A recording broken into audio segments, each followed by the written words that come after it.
A royal author has claimed that Meghan Markle was reluctant to take part in an interview alongside Prince Harry because their joint appearance with Oprah Winfrey had already been agreed 2 years before it aired. Following the so-called Peace Summit earlier this month, where images of Harry and Meghan's press secretary meeting with King Charles' communications secretary were revealed by the Mail on Sunday, relations between the Sussexes and the palace appeared to be warming.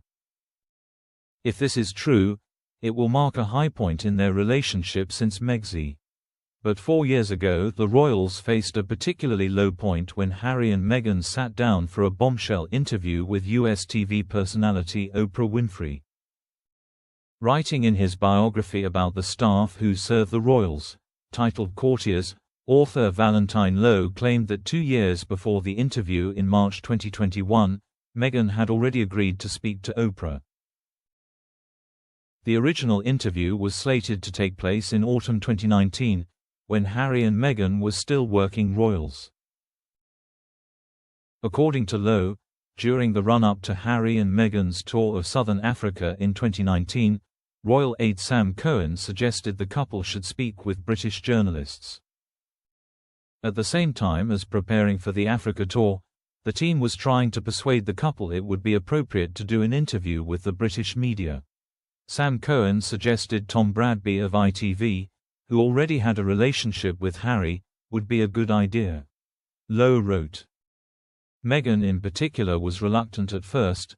Her attention was focused on the prospect of doing an interview with Oprah Winfrey, which at that point was slated for the autumn of that year.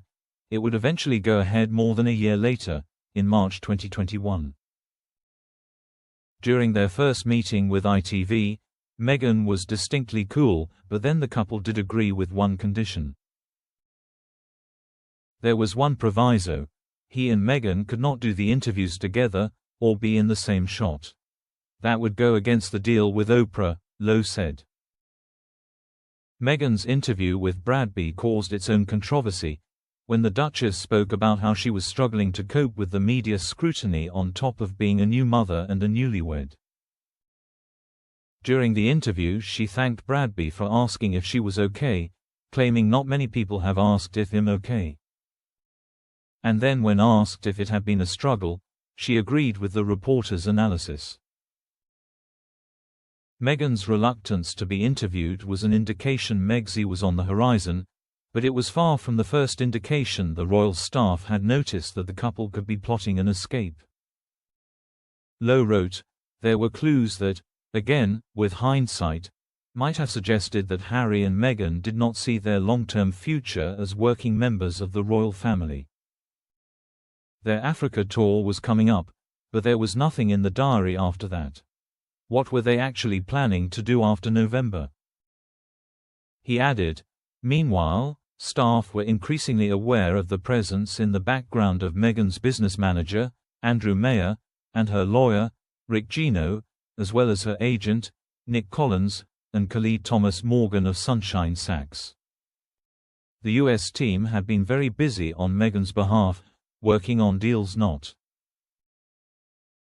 Harry and Meghan did sit down with Oprah for their interview when they were no longer working royals, and instead revealed the truth about their lives in the royal family. The pair made allegations that rocked the monarchy during the 85-minute conversation. They claimed comments had been made about how dark Prince Archie's skin might be when he was born, while Meghan accused Catherine, Princess of Wales, of making her cry over bridesmaid dresses just days before her wedding. Queen Elizabeth II then issued a statement saying the issues raised in the interview would be dealt with privately as a family, adding that recollections may vary. Other bombshell claims included Meghan's candid discussion about her mental health struggles during her time as a royal. She said, I just didn't see a solution. I just didn't see a solution.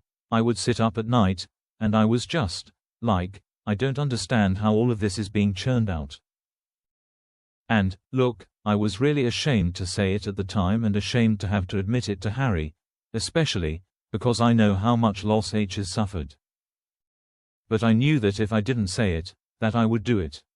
And I just didn't want to be alive anymore. One of the more bizarre claims was they were allegedly married in secret 3 days before their actual wedding in May 2018, and the Archbishop of Canterbury led the private ceremony. Setting the scene, Meghan said they were married at Nottingham Cottage, their home at the time, in the grounds of Kensington Palace. But 2 weeks later, these claims were blown apart when the General Registrar Office revealed the couple's wedding certificate for the first time. It proved they were officially married on May 19, 2018 in the lavish ceremony at Windsor Castle after all, with the witnesses recorded as Prince Charles and Meghan's mother Doria Ragland.